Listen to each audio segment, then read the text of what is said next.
ஏழு ஜென்ம பாவம் தீரும் இறைவா உனை எண்ண தேவாரம் பாட அந்த ஞானம் வருமே மனம் கொள்ள.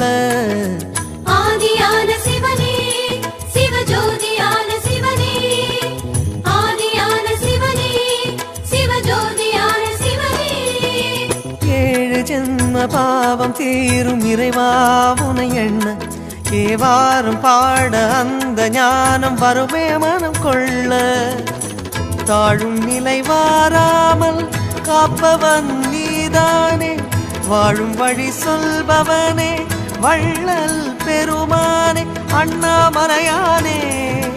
அன்பின் பொருள் நீயே அருணாச்சல சிவனே, ஆற்றல் வடிவோனே சக்தியின் கலையாய் பக்தியின் நிலையாய் தோன்றும் சுடரோனே.